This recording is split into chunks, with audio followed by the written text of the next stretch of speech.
Damai sejahtera Allah yang melampaui segala akal akan memelihara hati dan pikiranmu di dalam Kristus Yesus. Amin. Firman Tuhan yang menjadi renungan kita pada malam hari ini terambil dari kitab Lukas pasal 22 ayat 14 sampai ayatnya ke-23. Demikian firman Tuhan. Ketika tiba saatnya, Yesus duduk makan bersama-sama dengan rasul-rasulnya. Katanya kepada mereka, "Aku sangat rindu makan Paskah ini bersama-sama dengan kamu sebelum aku menderita. Sebab aku berkata kepadamu, aku tidak akan memakannya lagi sampai ia beroleh kegenapannya dalam kerajaan Allah." Kemudian ia mengambil sebuah cawan, mengucap syukur, lalu berkata, "Ambillah ini dan bagikanlah di antara kamu. Sebab aku berkata kepadamu, mulai dari sekarang ini, aku tidak akan minum lagi hasil pokok anggur sampai kerajaan Allah telah datang." Lalu ia mengambil roti, mengucap syukur, memecah-mecahkannya dan memberikannya kepada mereka. Katanya, "Inilah tubuhku yang diserahkan bagi kamu. Perbuatlah ini menjadi peringatan akan aku." Demikian juga dibuatnya dengan cawan sesudah makan. Ia berkata, "Cawan ini adalah perjanjian baru oleh darahku yang ditumpahkan bagi kamu. Tetapi lihat, tangan orang yang menyerahkan aku ada bersama-sama dengan aku di meja ini.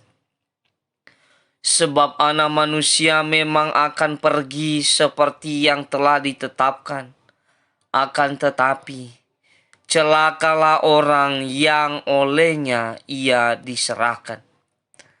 Lalu mulailah mereka mempersoalkan, siapa di antara mereka yang akan berbuat demikian. Sejauh demikian pembacaan firman Tuhan. Tema yang menjadi renungan kita pada saat ini yaitu ingatlah perbuatan Yesus. Dalam teks firman Tuhan ini teringat bagi kita bahwa makan bersama kerap kali menjadi momen untuk memperingati peristiwa penting. Salah satunya adalah perpisahan. Sebelum berpisah, biasanya kita akan berkumpul bersama dengan orang terkasih. Tentu saja, acara utama pertemuan itu bukan untuk makan semata. Tetapi kesempatan itu biasanya kita pakai untuk berbicara dari hati ke hati sebelum momen perpisahan itu tiba. Yesus pun melakukan hal serupa sebelum ia disalibkan dan berpisah dengan murid-muridnya. Ia menggunakan perjamuan malam, yaitu makan Paskah terakhir, untuk mencurahkan isi hatinya. Pada momen ini, Yesus memberitahu mereka bahwa saat penderitaannya sebagai Anak Manusia akan segera tiba. Yesus tidak hanya menjadikan momen makan Paskah itu sebagai momen perpisahan belaka atau tidak akan bertemu kembali. Tetapi dalam pertemuan atau perpisahan terakhir, Yesus menyelipkan berbagai hal pengajaran penting dalam meneruskan pekabaran Injil. Hidup dengan rendah hati dalam pelayanan, bukan hanya kepada para murid tetapi juga kepada setiap orang yang percaya sepanjang zaman. Yesus berpesan agar perjamuan Paskah terus dilakukan untuk memperingati penderitaan yang telah ia alami selama di bumi. Roti melambangkan tubuh Kristus dan anggur adalah darahnya yang tertumpah bagi isi dunia. Bapak Ibu yang dikasihi oleh Tuhan, lewat tema bagi kita malam hari ini, ingatlah perbuatan Yesus. Maka ada 3 poin yang jadi tindakan dalam hidup ini, yaitu pertama, hidup bersama Yesus. Kita bisa membacanya di ayatnya 14 dan ayatnya yang ke-15. Tindakan Yesus untuk mau makan bersama dengan muridnya adalah sebuah tindakan atau perbuatan yang dilakukan oleh Yesus. Dia adalah Allah yang suci dan mulia. Mau bersama dengan murid yang penuh keterbatasan. Dia rela menanggalkan kealahannya sehingga dapat duduk bersama dengan murid untuk menikmati jamuan Paskah. Ini adalah sebuah tindakan pengorbanan yang luar biasa dari Allah. Ada kata rindu, menjelaskan bahwa Yesus sangat menginginkan untuk tetap hidup bersama dengan murid-muridnya dan menikmati makan Paskah. Hidup bersama Yesus berarti segala tindakan dan perbuatan dalam hidup ini Yesus selalu dilibatkan sehingga membuat berhasil. Sukacita atau penderitaan bersama Yesus kita bisa melaluinya dengan baik. Hidup bersama Yesus juga harus menjaga kekudusan diri sebab Tuhan itu kudus. Hidup bersama Yesus dituntut dan mutlak mengenalnya dan mengingat segala perbuatannya dalam hidup ini. Mengenal saja juga tidak cukup tanpa hidup bersamanya. Diingatkan keteladanan yang sudah Yesus lakukan menjadi acuan dalam menjalankan hidup ini, yaitu keteladanan dalam penderitaan, dalam pengampunan, dalam kemurahan hati, dalam kesabaran, dan dalam kerendahan hati, berserah kepada Allah dan memiliki iman yang teguh.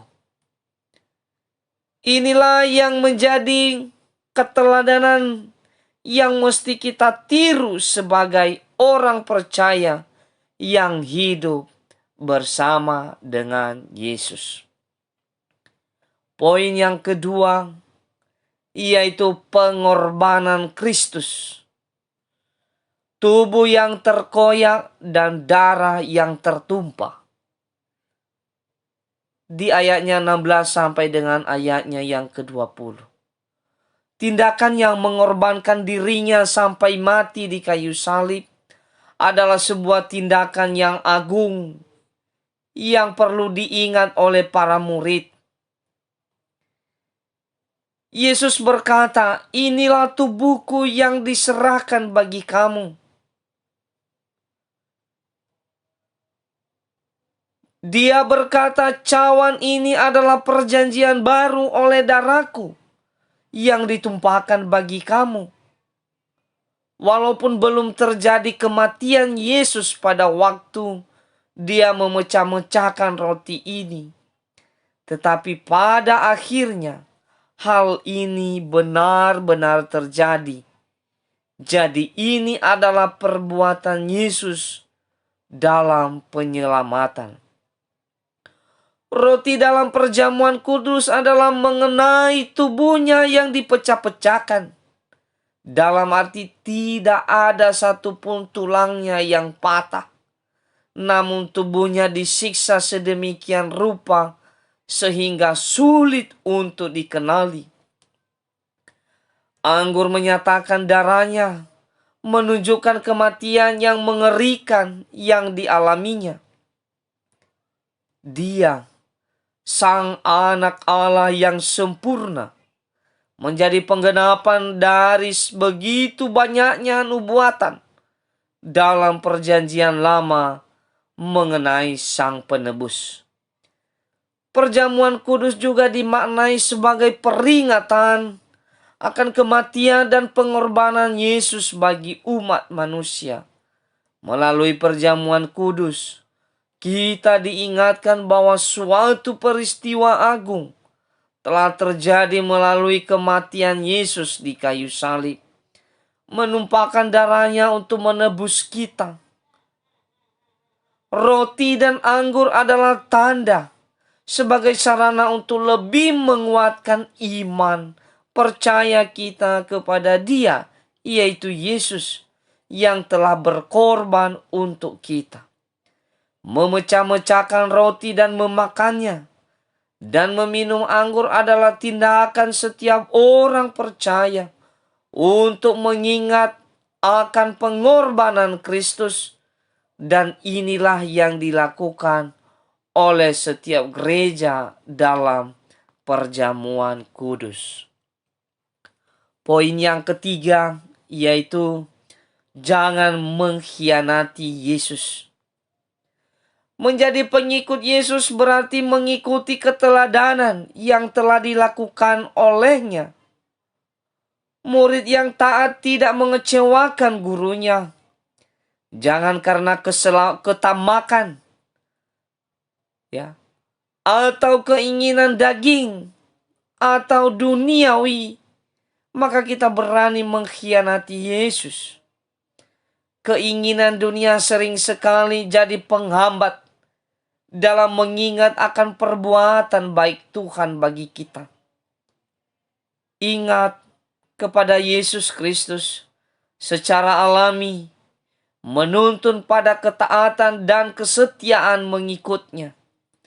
Karena itu, ajarkanlah kepada keluarga, saudara-saudari, prinsip ketaatan kepada Yesus lewat tindakan dan perbuatan mengasihi sesama. Contoh murid yang tidak setia. Ayatnya 21 dan 23 adalah pemberitahuan Yesus bagi murid-muridnya bahwa yang dipakai oleh iblis untuk mengantar pada kematiannya adalah salah satu dari muridnya sendiri, yaitu Yudas Iskariot. Dan kata Yesus, celakalah orang yang olehnya ia diserahkan, menunjukkan bahwa tindakan Yudas Iskariot benar-benar salah di hadapan Allah. Bapak Ibu yang dikasihi oleh Tuhan, dari 3 poin yang sudah kita renungkan. Yang pertama, hidup bersama Yesus. Yang kedua adalah pengorbanan Kristus. Dan yang ketiga adalah jangan mengkhianati Yesus.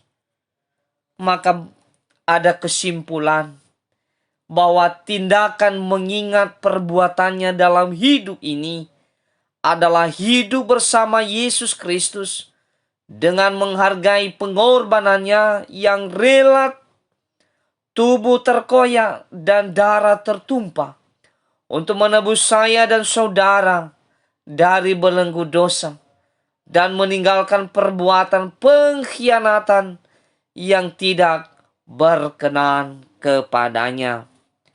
Demikian firman Tuhan. Amin. Tuhan memberkati. Shalom.